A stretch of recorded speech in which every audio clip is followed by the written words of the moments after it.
un poco el más conocido de todos los gusanos cilíndricos, es más, es uno de los más difundidos casi, y conocido porque es un poco impresionante, porque este es, como ustedes lo ven, que es una hembra, porque siempre acuérdense, lo que no tiene la colita enroscada en este tipo del minto es el macho, estos que tienen los extremos caudales, caudados derechos, rectos son hembras, son grandes, son gruesos, y tienen la particularidad de al ciclar poder salir incluso venciendo el peristaltismo por la boca. Entonces uno de los parásitos más temidos, que más asco produce, porque no es nada agradable pensar que uno está agusanado, ¿sí? Entonces, bueno, este es el famoso Ascaris, que es muy prevalente, hay millones y millones de personas en todo el mundo, es el más común, se dice, de todo el ser humano, y lo particular que por ahí lo hace tan prevalente es que tiene hasta 200.000 huevos por día puede colocar una hembra.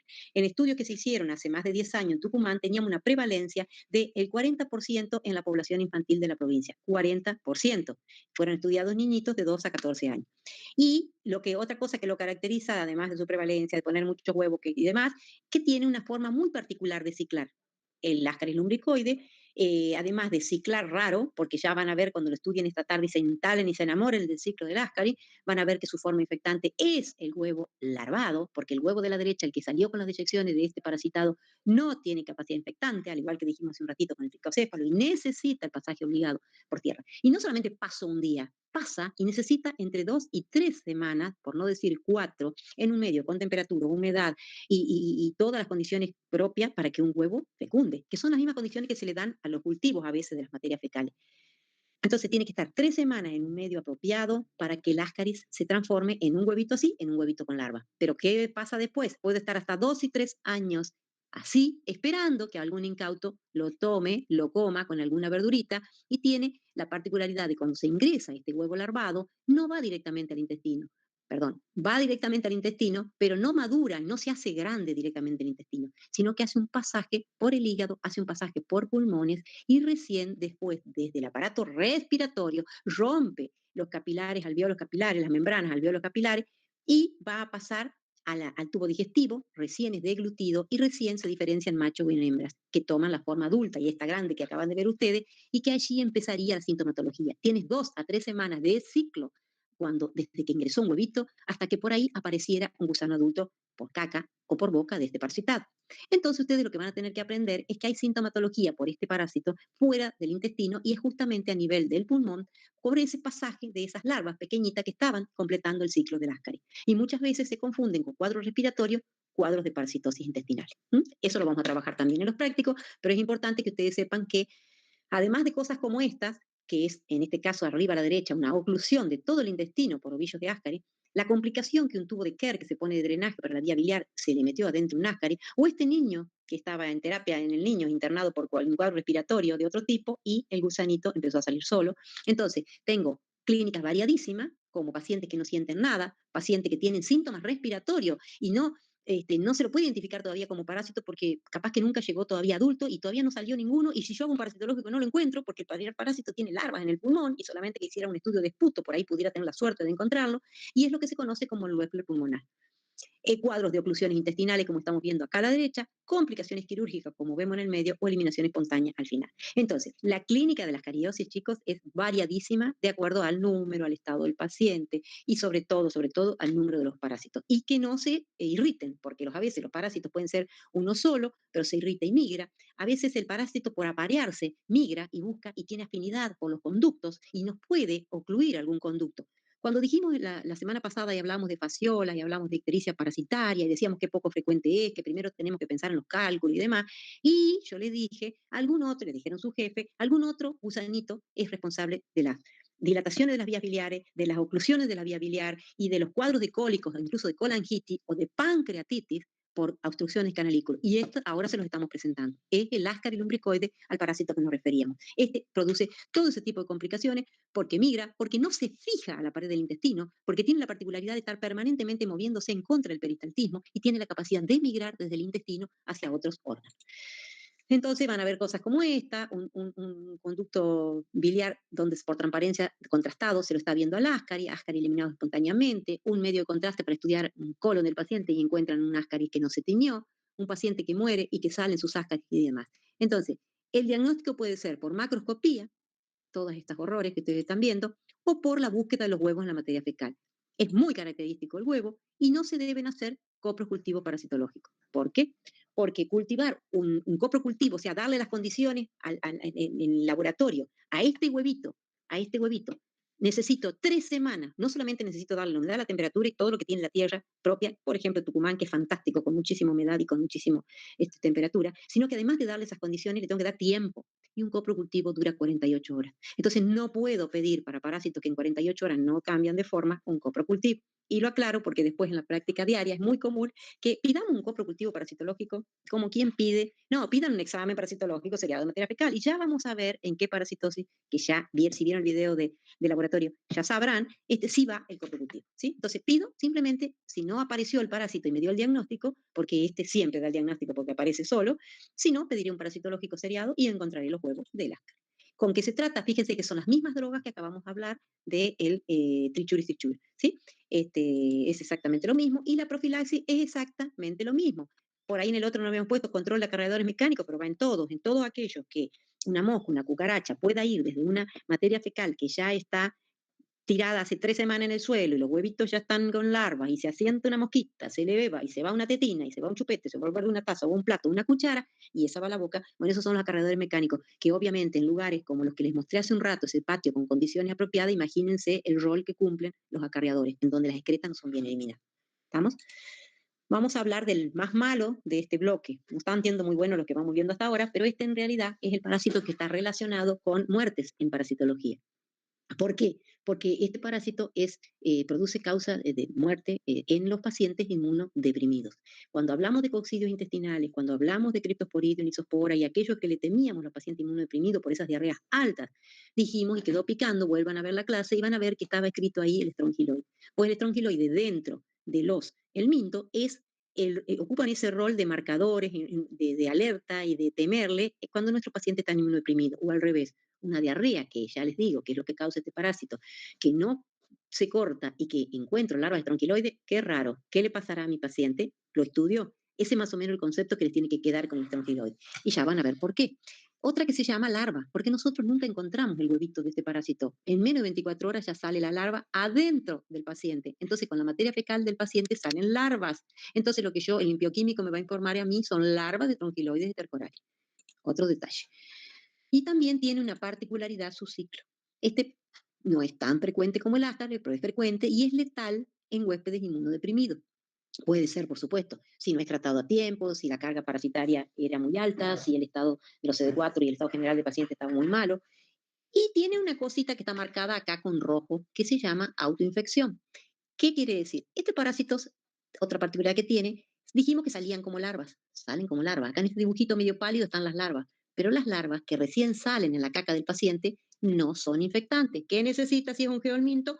Un pasaje obligado por la tierra para que esas larvas que se llaman rhabditoides, que todavía tienen un estómago que tiene capacidad de comer y quiere comer para crecer, que no tienen una cubierta, una cápsula que las proteja, se transforman en larvas filariformes que sí tienen capacidad infectante y que pueden penetrar. Las larvas radiformes se transforman en filariforme y pueden ingresar. ¿Por dónde? Por piel. Fíjense que si es larva no puede ser deglutida y seguir su ciclo, porque si es deglutida, nuestro jugo digestivo la mataría. Entonces ya le va dando una pista de que estos parásitos ingresan por piel y por mucosas, con esa larva filariforme, que es una larva que tiene una vaina gruesa que le permite penetrar y que la vía de llegada va a ser por el sistema venoso de los miembros inferiores, si es por allí que ingresó, generalmente porque es el hábito de andar descalzo, la mayor fuente de contagio, o por las manos, si ingresó en un trabajador que fabrica ladrillo, un trabajador que maneja la tierra, una persona que hace surco. O sea, entienden, tiene que estar las condiciones para que toque la caca, las tierras, perdón, con materia fecal. Entonces, puede entrar en un ciclo que está dibujado como A directamente, sale la larva rhabditoide, se transforma en filariforme y vuelve a ingresar a ese o a otro huésped susceptible.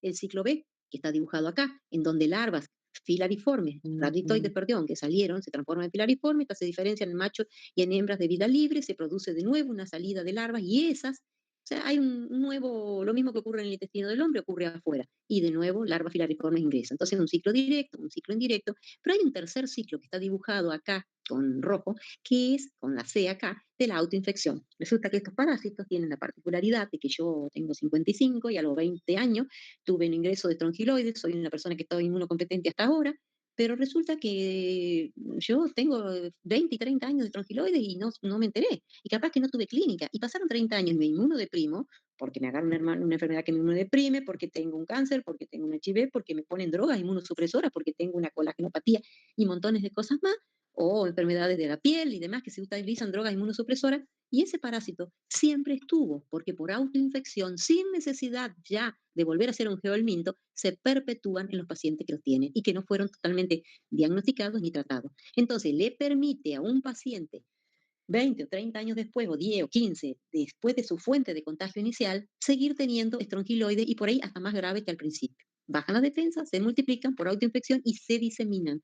Se diseminan y estos parásitos actúan muchas veces como carrier, como un vehículo que le permite desde el intestino hacia la sangre e ir gérmenes del intestino. Entonces muchas veces producen cuadros de sepsis por salida masiva de estas larvas desde el intestino y la generalización de una sepsis en el hombre. Entonces fíjense de las cosas que estamos hablando, no es una oclusión, un salido de un parásito, que son cosas que me pueden dar tiempo de hacer algo y esto muchas veces no. Entonces, fíjense ustedes que puede producir simplemente una simple dermatitis, una inflamación, una puertita de entrada, porque la puerta de entrada es la piel, una gran eosinofilia, empezamos a hablar de elevación de eosinófilos ahora importante, un Loeffler cuando pase por pulmón, igual como habíamos visto recién,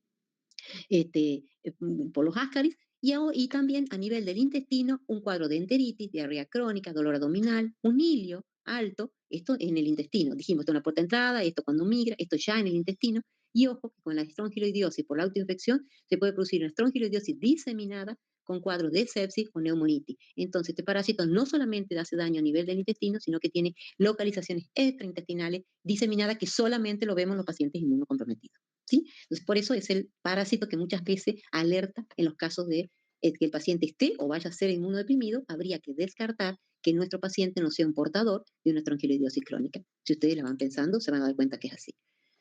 Se diagnostica por métodos directos, encontrar en la materia fecal la larva raditoide, hacer coprocultivos, aquí sí. ¿Por qué? Porque en 48 horas puede transformarse y ponerlo en un medio apropiado, como es esto de agar o de carbón vegetal, arada mori, que son todos estos cultivos que están acá en la fotito, que los armó la doctora Laura. Estos cultivos me permiten amplificar, aumentar, agrandar la carga parasitaria. Yo puse un poquitito de caca a mi paciente acá en el medio y yo después en el agua que rodea, en el agar que rodea, o en el agua que rodea, o en el agua que está acá abajo, puedo ver muchísimas larvas y eso me ayuda, me aumenta la posibilidad de diagnóstico. ¿Por qué se permite? ¿Por qué sí está indicado? Porque en 24, 48 horas yo tengo esas larvas en el cultivo. Entonces, sí se justifica que yo acá pida coprocultivo. Y además, porque el número de estrongiloides por día son poquitísimos los que salen. Entonces, nosotros ya sabemos, cuando pedimos parasitológico para búsqueda de estrongiloides, ya vamos pensando que nos van a decir negativo.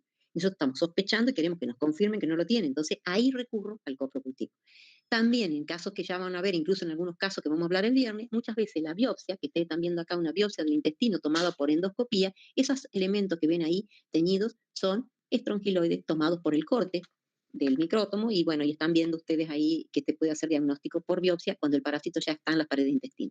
Cientos de estos producen un cuadro de cierre de la luz y es el hilio alto que yo recién les mostraba en uno de los síntomas que causa. Bueno, es de temerle un poco, queremos que le den importancia, que sepan cómo se contagia, que sepan qué cosas causa, que sepan cómo combatirlo y tratarlo. En los casos leves, en los casos que son un cuadro de diarrea, apareció la larva estrongiloide, el paciente está bien, diabendazol. En los casos graves, y en casos más comprometidos, inmunodeprimidos, damos ivermectina, 150 o 200 microgramos en dosis única, ¿sí?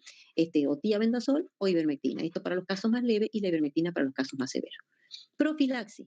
Cuando ustedes vean la bibliografía, les va a decir el uso del calzado. Y no es que el uso del calzado no esté bueno, pero también es bueno poder caminar la tierra a patapila.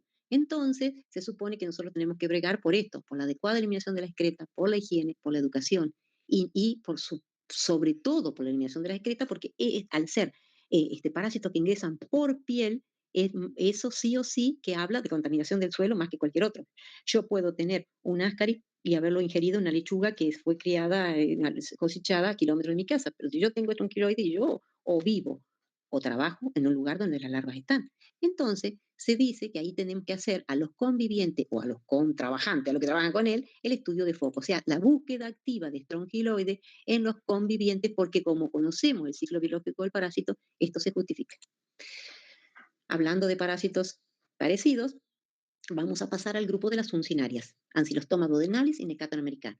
Todos son nombres raros para ustedes, pero si ustedes ven, primero uno teníamos disentería, después teníamos cuadros oclusivos intestinales básicamente, después hablamos de cuadros de diarreas altas y inmunodeprimidos y síndrome del Wefer, y ahora vamos a este grupo de parásitos que tienen, la particularidad son dos, en algunos lugares encontrás más ancilostoma que Necator, pero no hace la cosa porque los síntomas son iguales, ambos se los conoce como uncinarias, en el libro lo pueden encontrar como uncinarias o como ancilostoma y Necator por separado, que tienen una particularidad muy parecido a el estrongiloide sin la autoinfección y sin ese ciclo extraño, o sea, tiene un solo ciclo. Se eliminan los huevos, no se elimina como larvas, sino que salen los huevos de la suncinaria, que tienen un aspecto muy bonito y característico también. Entonces, encontrar un huevo de uncinaria pone el sello de uncinaria, pero a veces son difíciles de encontrarlos. Ya vamos a ver a qué recurrimos entonces para mejorar la muestra.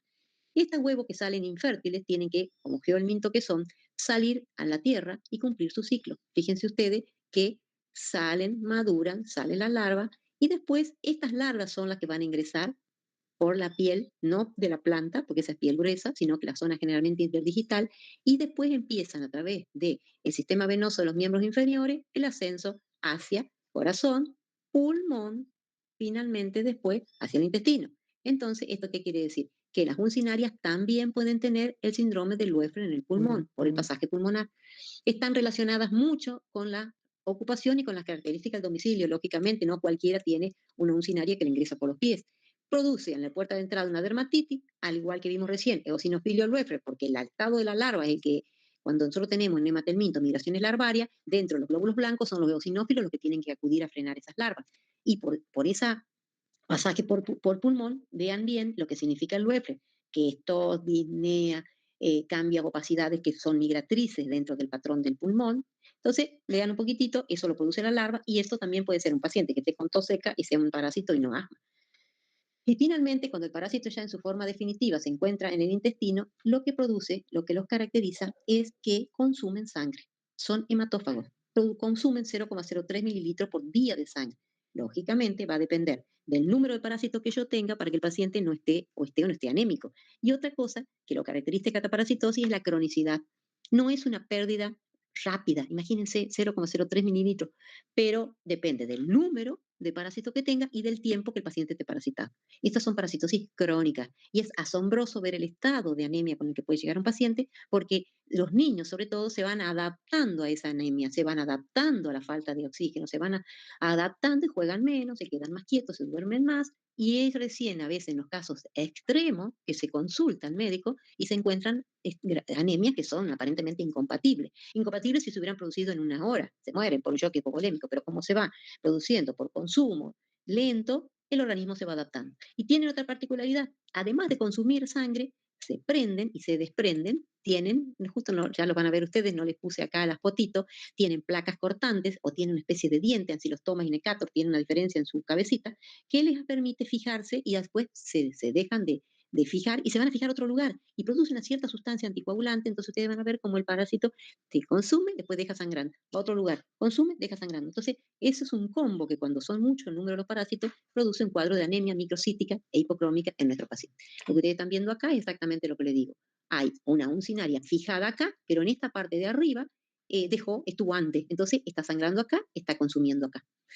Y entonces, como el número a veces puede ser, es muy bueno el hallazgo de los huevos, se los puede encontrar. Y si yo no los encuentro, puedo pedir un coprocultivo, porque este parásito, al igual que las uncinarias, en 24 o 48 horas, que es lo que dura un cultivo, cambian de forma de huevos a larva y permite al bioquímico hacer un diagnóstico que no le permitía el escaso número de huevos que tenía. Lo cultivo, aumento la muestra, aumento la sensibilidad del método. ¿Cómo lo trato? Flubendazol, albendazol y se puede repetir el tratamiento, ¿sí? Profilaxis, volvemos a lo mismo. Siempre que ingresa por piel, me ponen uso de calzado. Está bueno, pero pensemos que lo ideal es que la gente pudiera andar descalzo y no hubiera caca en el piso que pisa.